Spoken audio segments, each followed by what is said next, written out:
Risk assessment. अगर आप इसके लफ्ज़ पे गौर करें, रिस्क का मतलब तो वही था कि चांसेस नुकसान होने के, असेसमेंट असेस करना, यानी कि कितना रिस्क किस चीज़ की वजह से कितना रिस्क या नुकसान हो सकता है, लो रिस्क है कि हाई रिस्क होगा, इस चीज़ को हमने असेस करना है। रिस्क असेसमेंट के कुछ पॉइंट्स हैं। सबसे पहले होता है आइडेंटिफाई हैजर्ड। आप देखें जिस जगह आप ठहरे हैं, काम कर रहे हैं, वहाँ कौन से हैजर्ड हैं जो आपको नुकसान पहुँचा सकते हैं।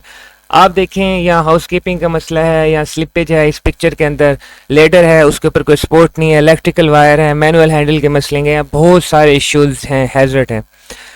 अब डिसाइड करें, decide who might be harmed and how. अगर आप इस तस्वीर को देखें तो इस पिक्चर में जितने भी लोग हैं सारे गिर सकते हैं, इनके ऊपर से कोई चीज़ आ सकती है, कोई बंदा स्लिप हो सकता है, ऊपर गिर सकता है।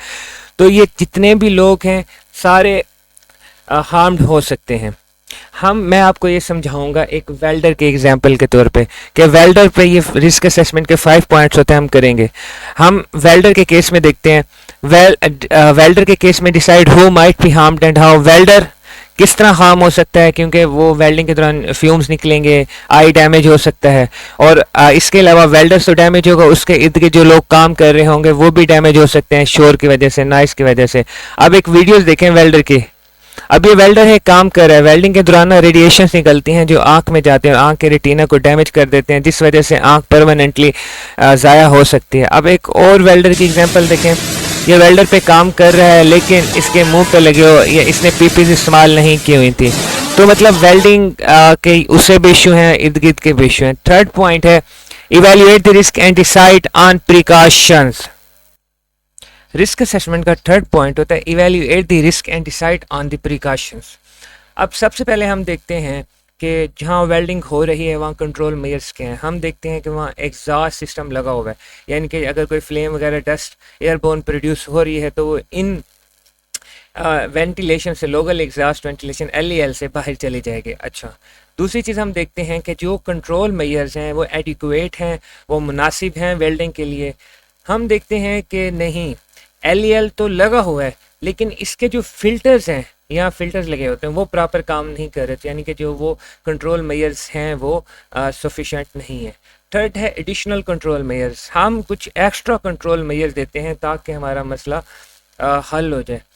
अब जो वेल्डिंग कर रहे होते हैं, वेल्डिंग के दौरान ज़रात होते हैं एयरबोर्न, जो उसके वो इनहेल कर रहा होता है, रेडिएशन उसके आँखों में जा रही हैं, और वेल्डिंग के दौरान वो जो हीटेड है वो उसके हाथ पे लग सकता है शोल्डर, और उसका हाथ भी जल सकता है। तो हमें कुछ एहतियात करनी होती है, तो हम एडिशनल कंट्रोल मेजर्स यूज़ करते हैं, उसमें हम मुख्तलिफ चीज़ें वेल्डर को दे सकते हैं। फिर जब रिस्क कंट्रोल करते हैं ना, उसके एक प्रॉपर हिरार्की होती है, इससे भी हम डिटेल से देखेंगे। सबसे पहले होता है एलिमिनेट। हम देखते हैं कि जो हम काम कर रहे हैं वो एक्टिविटी ही हमें ना करनी पड़े अगर मुमकिन हो। फॉर एग्जांपल आपने थोड़ा ऊपर जाके पेंट करना है, आप वो पेंट रोलर लेके आ सकते हैं, नीचे ठहर के ऊपर पेंट कर लेंगे, आपको ऊपर चढ़ना ही ख़त्म हो जाएगा। दूसरी होती है सब्स्टिट्यूट। सब्स्टिट्यूट में ये होता है कि वेल्डिंग की फ्यूम्स होते हैं। अब आप अच्छी वेल्डिंग मशीन ले लें जिसके फ्यूम्स कम हैं तो शिद्दत कम हो जाएगी, सब्स्टिट्यूट कर देना, रिप्लेस कर देना। तीसरा होता है इंजीनियरिंग।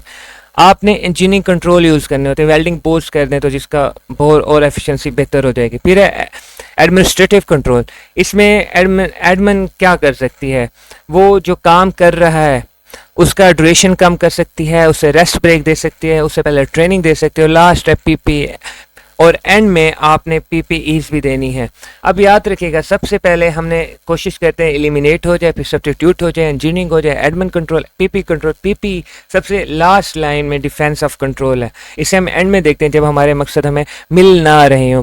मोस्टली जो एलिमिनेट और सब्स्टिट्यूट है ये एप्लीकेबल इंडस्ट्रीज में नहीं होता, हम इंजीनियरिंग, एडमिन और PPEs को कंट्रोल को देख रहे होते हैं। यानी कि ये इस तरह आप देखते हैं कि रिस्क कितना है और उसको कितना कंट्रोल किया जा रहा है। इससे क्या फ़ायदा होता है, इससे आप आते हैं 4 स्टेप पे। आप record find significant findings and implement. आपने जो ऑब्जर्वेशंस की उसके बाद आपको जो रिज़ल्ट मिले आप उसे डॉक्यूमेंटेड करते हैं और उस पर एक्शंस लेते हैं। अब आप एक एक्स्ट्रा एक्शन ले रहे हैं, आपने उसे कहा PAPR, powered air purifying respirator use कर लो, और जो LEL के फ़िल्टर चेंज नहीं हुए थे आप वहाँ उसकी स्केजुअल मेंटेनेंस कर लो, पीरियडिकली उसको मेंटेनेंस करते रहो, उसके फ़िल्टर चेंज करते रहो। जो लास्ट स्टेप है रिव्यू एंड अपडेट असेसमेंट, कुछ अर्से बाद आपने दोबारा उस फील्ड में जाना है जहाँ वेल्डिंग हो रही थी, देखें कि रिव्यू करें और देखें कि चीज़ें अब बेहतर हैं कि नहीं है।